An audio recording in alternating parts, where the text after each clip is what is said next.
Hello, and welcome to the Kemetic How-To Guide for Egyptian Pagan and Kemetic Practitioners. I'm your host, Sharon.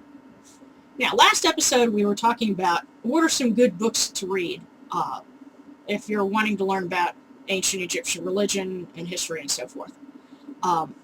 If you haven't watched that episode, go back and watch it real quick. And now we're going to pick up with some more books that will give you a good foundation for ancient Egyptian religion. If you're interested in magic, the tough thing about that is there are no books that are going to tell you step by step what they did. They can tell you, well, these are some of the types of activities, these are some of the types of spells, but you're really going to have to kind of take that information and build for yourself. But one that's really popular, a lot of people like this book, is Magic in Ancient Egypt by Geraldine Pinch. It is a very, very good in-depth introduction. The reason why it's still just an introduction is because it doesn't give you like actual translated spells, things like that. But it tells you a little bit about, what kinds of things, what were some of the themes of their magic and so on and so forth. One problem I noticed with the book, though, and this is the publisher's fault, first couple of pages are missing from the new edition. There's a remedy for that, though, and I'm going to tell you here. Go on Amazon, find the book, click on See Inside This Book, and it'll give you the older edition, and you can read the first couple of pages. If you want, you can print it out or transcribe it, put it in this book, and correct the publisher's mistake. So that'll come in handy. Once you've done that, another really good book, I just got this one, give you a hint, this is going to be a reference for my next book. Performance and Drama in Ancient Egypt by Robin Gillam. Now what's really cool is Robin Gillam is a professor at a university in Toronto, and she actually has her classes perform ancient Egyptian rites as class projects. And one group did a performance of the Triumph of Horus in the middle of like a big hallway or a foyer in one of the main buildings on campus. And then there was another class that had to do a funeral for a papier-mâché Apis bull. And there's pictures of it in here. Really fun. She starts out in the first chapter explaining the rationale of, what do you consider drama and what's the psychology behind it. Read through that and it might be a little tough to get at first, but, I had to really concentrate and reread it and go, wait a minute, what? But it's worth it. It's interesting. And then you get into where she describes performance and activities from the archaic Sed festivals all the way up through the Greco-Roman period. And the Osiris mysteries got more and more complicated over time. And if you want to know what kinds of things you can do in an Osiris mystery, or if you want to crown yourself pharaoh, you can probably figure out how to do it by reading this. Not that I'd recommend that. Don't want a whole bunch of demonstrators outside your door, but all in all, very good, very fun book. One other thing about it, it's a very new book too, so you're probably not going to find it used.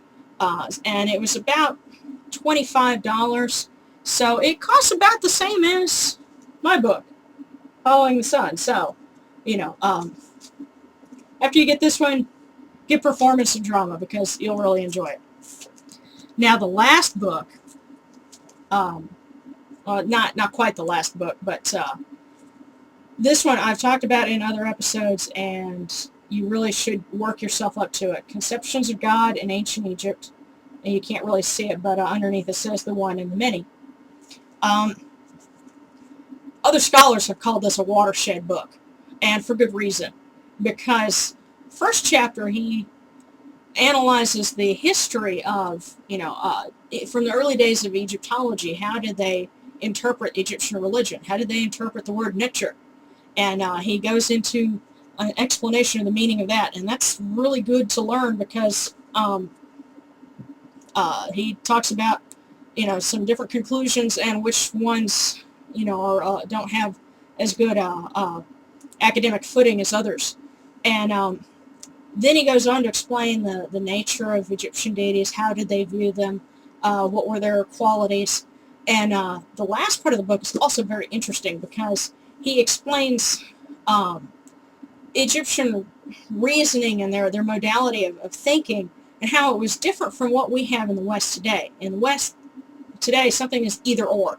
Well, the Egyptians apparently could see both and. And he even links that to the modern science of quantum physics and how we're grappling to understand how something like light can be both a wave and a particle, for example. Really good book. Read it all the way through. Don't just read a couple of chapters, that are on somebody else's reading list. Read the whole thing. It's worth it. Good book. Now, once you've gotten yourself familiar, with the basics, I really recommend you owe it to yourself to try to find actual translations of original Egyptian texts, because you're getting it straight from the horse's mouth at that point. And if you want to write your own services, your own prayers, things like that, that's the best place to turn. So what I started out with, and what better place to start out, is the pyramid texts, the ancient Egyptian pyramid texts by James P. Allen. And what's interesting, this book was published by the Society of Biblical Literature. If it's ancient Near Eastern, they have an interest in it. But the pyramid texts, of course, they represent the earliest religious literature that we have, and a lot of other things like the Book of the Dead, draw from that. This translation, it's good, but there are a few little oddities to it. Like, for example, he translates what you see as sun with a capital S. That was Ra in an earlier translation. And it's just kind of a academic quibble.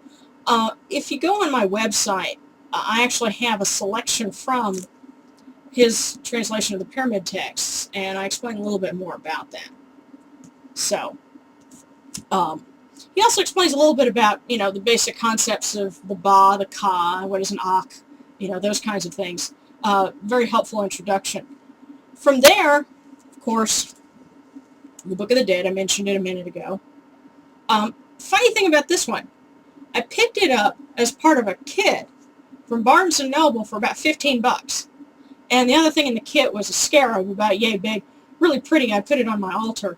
But the book, it's the translation by Raymond O. Faulkner with a new foreword by James Allen, the guy who wrote, my copy of the pyramid texts.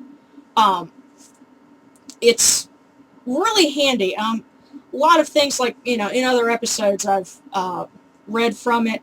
You've seen some pictures from here because it's very richly illustrated, but reading the pyramid text and the Book of the Dead will kind of give you an idea for kind of the flow of things that the ancient Egyptians did in their hymns and their spells and so forth. But then, no library is complete, and a lot of scholars feel this way too. No library is complete without Ancient Egyptian Literature, volumes 1 through 3, translated by Miriam Lichtheim. Now, all three of these I got used from Amazon. This was the original edition printed in like the early 80s, and this is a newer one, printed in 2006. If Miriam Lichtheim were still alive, I'd probably be writing her fan mail because her translations are so wonderful. What's fun about them is she writes it, or she wrote them with kind of an eye for what read and what could be read aloud, because she kind of analyzed the writing style and certain things that the Egyptians wrote were meant to be spoken aloud, and they had a certain rhythm to them. And so when she translated it, she tried to kind of keep, not the exact same rhythm, but something that still flowed the same way. And a lot of the things that you see in my book, I actually drew from ancient Egyptian literature, especially Volume 2, The New Kingdom, got a lot of things, for prayers and so forth. Invocations came from these. So she passed away in 2004, but over the latter half of the 20th century, she was writing a tremendous amount about Egyptian literature, and her translations are still considered, a standard today. If you get yourself those books, you'll really enjoy it. You'll be treating yourself if you get them. So that wraps up my presentation on what are some good books. There's also, of course, I realize, now there's a lot of books I'd like to get, but hey, it takes money. And lately I've been finding a lot of great places online that you can find PDF documents. One thing you can do, go and Google "Do Not Celebrate Without Your Neighbors," and you should get a PDF document. That is a dissertation that was written by a student in Finland and was defended just in 2009, so it's very recent.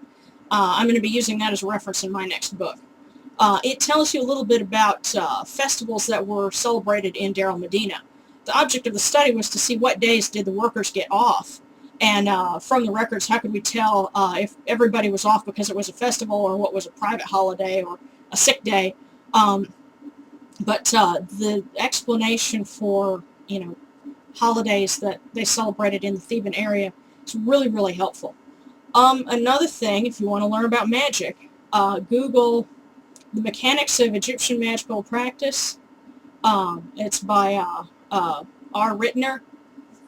That is another PDF. You should be able to get it from the Oriental Institute's website. Google it and you'll find links. And I'm also planning on getting a bunch of links together so that you can just go on my website. I'll put that here. And you can just click on them and download them. There's also some really great articles that have been put out by UCLA's Egyptology department.